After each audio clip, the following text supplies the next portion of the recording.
ッケージに光る特別感がある卵型の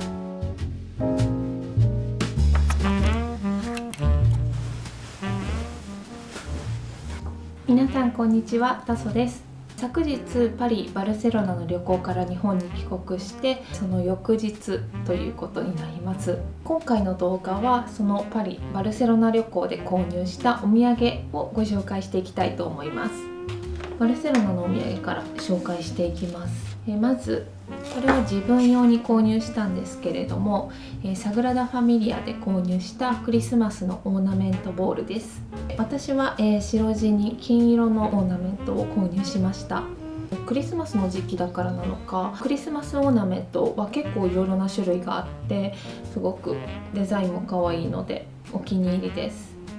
これをクリスマスツリーに飾って毎年このサグラダ・ファミリアに行ったバルセロナ旅行の思い出を思い出すきっかけにしたいなと思います。続いてこちらバルセロナのお肉屋さんで売られていたオリーブを購入しました。これ以外にもソーセージとかハムを購入したんですけれども、ちょっと私たちが、無知で今日本に基本的にお肉類は持ち込めないっていうことをちょっと事前にチェックしていなくって、昨日空港で没収されました。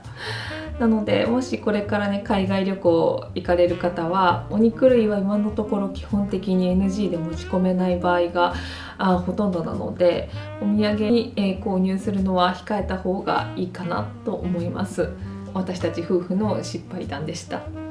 そしてこちらがスペインのバルセロナのチョコレート屋さんアマトリエールというお店の板チョコを3種類購入しました。このチョコレートはお店に実際に行って購入したわけではなくって、空港でパリに戻る飛行機に乗る前に偶然見つけてかろうじて購入したお土産です。スペイン旅行は1泊2日の中でサグラダ・ファミリアも行ってグエル公園も行ってっていう結構タイトなスケジュールでお土産屋さんを見る時間が本当になくて、スペインのバルセロナのお土産はほとんどないんですけど、これだけは、購入することができました。このチョコレート屋さん結構有名らしくて220年以上の歴史を持つスペイン最古のチョコレートブランドだそうです。このパッケージに惹かれて購入したんですけれども、パッケージにアルフォンス・ミュシャという画家の絵が描かれていて、これがすごく可愛いんですよね。でただアルフォンス・ミュシャはチェコ出身の画家なので、どうしてこのスペインのバルセロナのチョコレート屋さんのパッケージに使われているのかっていうのがちょっと疑問ではあったんですけど、調べてみるとこのアマトリエールの3代目がこのミュシャーのパトロンお金を出してその活動をサポートする出資者だったということでイラストをパッケージに使っているというつながりだそうです。ブラウンというかグレーというのかが 50% カカオで、この黒が 70% カカオ、この朱色というのかな、紫かなが、ミルク入りミルクチョコレートですかね。この板チョコ以外にも缶に入ったチョコとかいろんなデザインパッケージのものがあったので、おすすめです。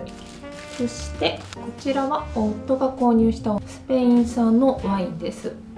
これはスペインの1日目の夜に夕食を食べたお店でワインを1杯夫は飲んだんですけど、とても印象に残った味だったので、そのお店でボトルで買えないかっていうふうに質問したら全然買えるよっていうことだったので購入をしました。私たちには結構強めの味に感じて、スペインのしっかりめの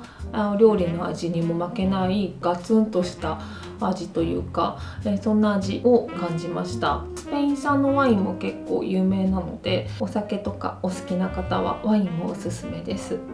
スペインのお土産は以上になります。全然お土産屋さんに寄れなくって買えなかったのが心残りなんですけど、旅としてはいろいろな素敵なスポットを見れていい旅行でした。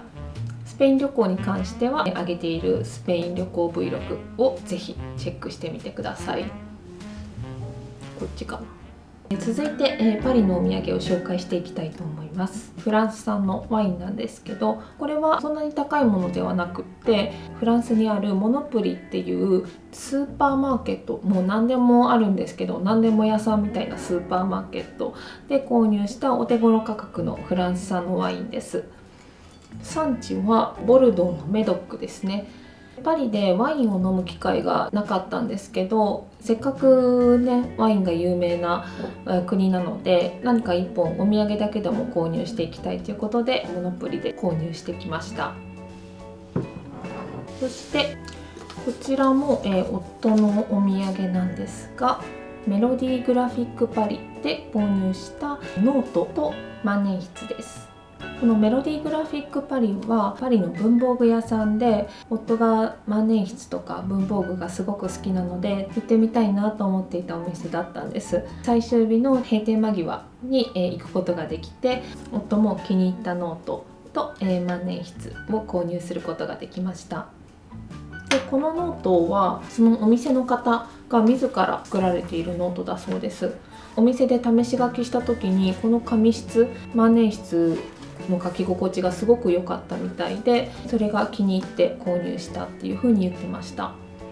でこの万年筆の方はペン先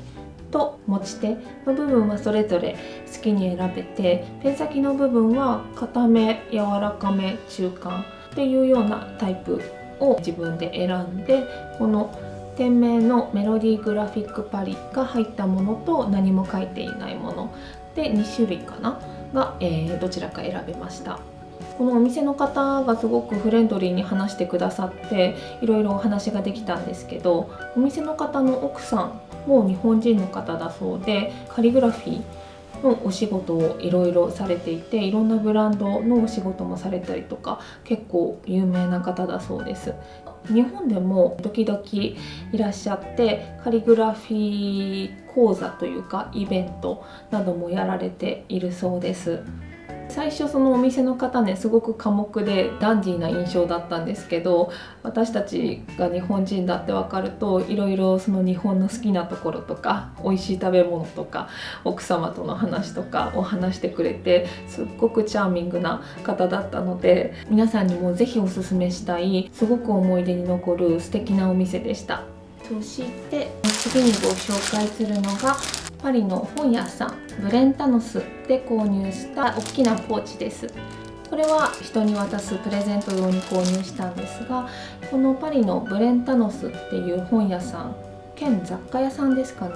がすごく有名で、本以外にこういった可愛い雑貨とか小物とか、あと今の時期はクリスマスのオーナメントもたくさん販売されていて、お土産探しするのにもとってもおすすめのお店でした。この大きなポーチ以外にも同じデザインのトートバッグとかもっと小さいポーチとかもあったので、もしこういったデザイン気になる方はぜひブレンタノスという書店おすすめです。オペラ座の近くにあるので、すごく街中にあってアクセスもしやすいと思います。そして、続いてご紹介するのが紅茶です。コンセルバトワール・デ・ゼミスフェールという紅茶屋さんで、購入しました。この紅茶屋さんはパリ旅行に行く前からチェックしていて、絶対に行きたいなというお店だったので、最終日にようやく行けてすごく嬉しかったお店です。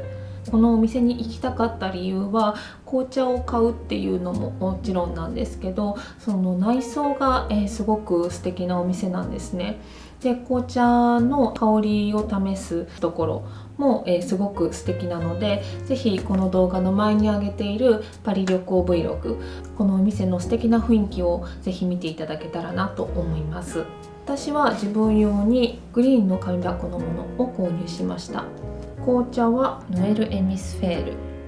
クリスマスっぽい紅茶が欲しいっていう風にお店の方に伝えたら、いくつかおすすめをご紹介していただいて、その中で一番香りが気に入ったこの紅茶を選びました。香りはスパイスとかオレンジとかのちょっとピリッとしたアクセントのある香りなんですけど、これをお店で嗅いだ時に板書ホットワインの香りみたいだなっていう風に感じて、でそれをお店の方に伝えたら、もうまさにそうですっていう風に教えてくださって、なんかすごく嬉しかったです。この紅茶を飲むたびにパリで飲んだ晩鐘の香りを思い出して、このパリ旅行を思い出すいいきっかけになるんじゃないかなと思ってます。なのですごくこれから飲むのが楽しみです。このお店のもう一つおすすめしたいところが、この紙箱を選ぶと、多分金の缶もそうだと思うんですけど、ここにですね、好きな名前を書いてもらうことができて、この名前書いてくださいっていう風に向こうにお伝えすると、金文字でここに私はタソっていう風に入れてもらったんですけど、書いてもらえます。こんな風に名前入れてもらえると、誰かに渡すのにもすごく特別感があるお土産になるなと思ったので、もし何かパリでこの人に特別なお土産を買いたいとか渡したいとか思っている方は、候補の一つにどうでしょうか。ラッピングのリボンも、好きなのを選ばせてもらいます。私はこのグリーンの箱にグリーンのリボンを合わせてもらいました。紅茶つながりにしようかな。ボンテパリさんの、紅茶の詰め合わせセットもお土産に購入しました。フレーバーはクリスマスの、フレーバーとミント、アールグレイ、中国系の茶6個が詰め合わせになったセットです。このオーナーさんが日本にも行ったことあるって言っていて、日本のお茶や茶器もいろいろ販売されているお店でした。ここも動画の中で紹介しているので、ぜひ見てみてください。箱を開けた瞬間に香りがぶわっと広がっていい香りです。お店もすっごく可愛らしく、オーナーさんもすごくフレンドリーだったので、ぜひ行ってみてほしいです。ちょっと暗くなってきちゃった。ちょっと夕方で暗くなってきちゃって、照明つけました。ライティングの感じが変わっちゃったんですけど、すいません、続けていきます。次にご紹介するのがポアラーヌのクッキーです。サブレピューブー、これがインスタグラムで美味しいっていう風に紹介されていたので気になって、買ってきました。で、今ちょっと手元にあるのがこの三角形の紙袋に入ったものと、このミニサイズの紙箱に入ったものだけなんですけど、他にもさらに大きいサイズのものとか、もう大容量の、ビニールパックかな入ったものとか、本当にいろいろあったので、こういう風にお土産用に買ってもいいし、自分用に大容量で買ってもいいし、いろいろ選択肢があるのでお土産にもおすすめです。私自身も食べてないので美味しいかどうかっていうのが感想が伝えられないので申し訳ないんですけど、今パリで人気のクッキーだそうです。日持ちはね結構するんですよ。2025年の2月23日まで持つので、だいたい3ヶ月ぐらいは持つので、人に渡す用のお土産としても大丈夫だと思います。スーパーで買ったお菓子とかも紹介していきます。スーパー、百貨店、まずこれが、モノプリで買った薄いクレープ生地の焼き菓子です。その友達がチェダーチーズ味が前に食べてすごく美味しかったからぜひ買ってきてほしいっていう風に言っていて、その友人の方のために購入したんですけど、我々もちょっと、自分たち用に買ってみたいなと思って、チェダーチーズ味と、これはね多分青カビなのかな、また別のチーズのフレーバーのものもあったので、買ってみました。チェダーチーズ味は旅行中にもう1個食べてみたんですけれども、チェダーチーズの風味がガツンとくる甘じょっぱい、甘はそんなにないんですけど、しょっぱいチーズクリームが入ったクレープ生地のお菓子、美味しかったです。確かにモノプリのブランドだと思いますね。モノプリグルメ。そしてこちらもモノプリで購入したんですけど、キンダーの、チョコエッグ、私がちっちゃい頃よく楽しみにしていたお菓子で、薄い卵型のチョコレートの中に小さなおもちゃが入ってるっていうお菓子で、チョコレートを割っておもちゃ取り出して遊んでた記憶があって、すごく懐かしいなと思って、おいっ子めいっ子用にちょっとプレゼントで購入してきました。でこちらもモノプリで購入したんですけれど、アンジェリーナの、マロンクリームチューブタイプと、あと瓶詰めタイプを購入しました。アンジェリーナはカフェに行けたら行きたかったんですけど、ちょっと時間的に厳しかったのでスーパーでこのクリームだけを購入してきました。味はどっちも一緒ですね。アンジェリーナはモンブランが日本でも有名だと思うんですけど、そのお店のマロンクリームということで買ってみました。これも百貨店にも売ってましたし、モノプリにも売ってたので手に入れやすいと思います。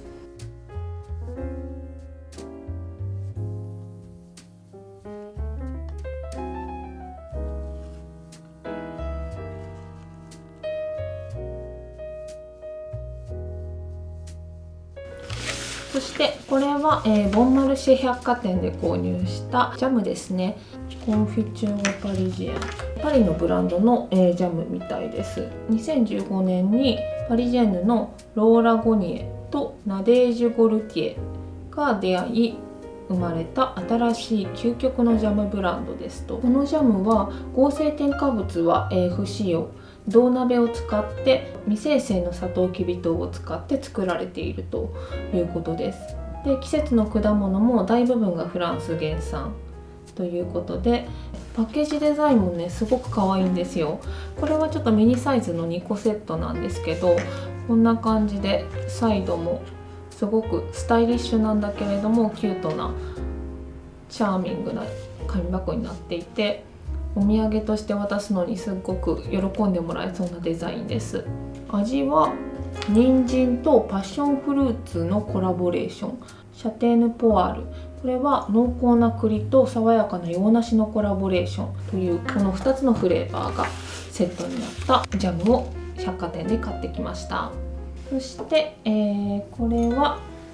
フラマンという、パリのインテリアショップで購入した、クリスマスのオーナメントです。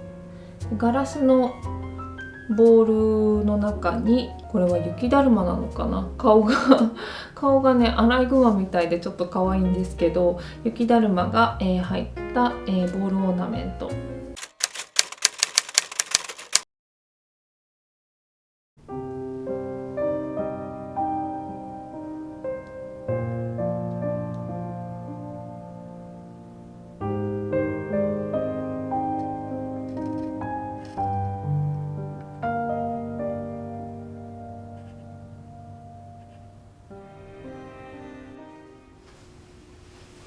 で次に、ご紹介するのがアスティエの、クリスマスオーナメントを買ってきました。パリ旅行のお土産ということでパリを思い出せるようにクロワッサン型を買ってきました。アスティアはもう日本でも結構有名な食器ブランドですし、このクリスマスオーナメントが好きなのでご存知の方も多いかと思うんですけど、2階にクリスマスオーナメントが一面あって本当にたくさんありすぎて迷っちゃうんですが、見ていてすごく楽しい空間でした。でパリのお土産にちょっと冷蔵品もいくつか買ってきたんですが、こちらのチーズはチーズ専門店のマルテルミーというチーズ屋さんで買ってきました。お店に頼んだら真空パックにしてくれて日本にも持って帰れるよということで買ってきました。このチーズは多分日持ちはそんなにしないので我が家で近いうちにいただこうと思っています。パリ旅行 Vlog 見ていただけたら動画の中に登場するんですけれど、お店の中がねチーズの匂いで満たされていて、本当にいろんな種類のチーズがたくさん並んでいて、もう見ているだけで楽しいお店だったのでぜひ行ってみてほしいです。これはバターですね。バターの陳列をされていたスーパーの店員さんにフランスで一番人気のあるバターはどれかっていうふうに質問したら、このボルティエを紹介してもらったので、普通のバターと燻製されたバターを、2つ買ってきました。日本でよく聞くエシレも有名なので、エシレバターも小さいパッケージのものを買ってきました。これはもうちょっと我が家でいただきたいなと思ってます。これはパリに着いた翌日に行った飲みの市で夫と私と1つずつ選んだフェーブです。フェーブはフランスで1月に食べる伝統的なお菓子ガレット・デ・ロワに入れる陶器の小さな人形のことなんですけど、これをガレット・デ・ロワのケーキの中に入れて、みんなでそのケーキを切り分けて食べた時にこのフェーブが入っていた人が当たりで、その日一日王様になれるっていうような伝統的な行事お菓子があって、その中に入れる陶器の小さな人形です。夫はこれなんだろうな、パンホットドッグみたいなのと、私は猫のフェーブを選びました。なので来年手作りでガレット・デ・ロワを作れたらこれを埋め込みたいなと思います。これがフラゴナールという香水専門店、香り専門店で買ったオードトワレですねのエトワールという香り、甘いんだけど爽やかな香りですごく気に入ったので、これから、使っていきたいなと思ってます。お店の人曰くラベンダーと青りんご、あと柑橘系シダーウッドとかも入ったすっきりとした甘さの香りで、結構人気がある香りだって言ってました。はい。で、最後にご紹介するのがパリの本屋さんで買ってきた本です。2冊シリーズ違いで買ってきました。で、1つ目がトラベルブックで、こちらはパリの旅行の思い出を残していける本で、例えばこんな感じであなたが気に入った、お菓子屋さん、お菓子はどれだったとか質問形式で答えていく感じで、気に入ったレストランのお店の名前を残しておこうとか、こんな感じでパリの思い出を振り返っていけるような本になってます。自分の考えを残すページがあったりとか、トゥードゥリストのページがあったりとか、こんな形でフランス旅行を振り返ることができそうで、すごく楽しそうだったので買ってみました。フランスにもまた行きたいなと思っているので、その時にも、このトラベルブックが大活躍するんじゃないかなと思って、なかなか旅行した後って、私の場合は Vlog を作ることで振り返ることもできるんですけど、その旅行にしても日常にしても振り返ったりとか、その時間をちゃんと自分の中で消化したりとかっていう時間がなかなか取れないと思うんですけど、こういった本があると思い出とか、もちろん自分の考えとか自分の好みとか、そういったものをこの本を進めながら一緒に深掘りしていけると思うので、振り返るのにすごくいい本だなと思っています。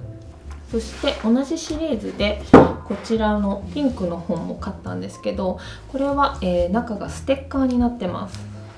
シールですね。こんな感じで素敵なシールがたくさんあるのです。これもね、見てるだけでも楽しいシール帳で、これはこの本を記入する時にもステッカー本の中からシールをいくつか選びながらこっちの本を、作っていきたいなと思って、購入しました。以上がパリとバルセロナで買った購入品紹介でした。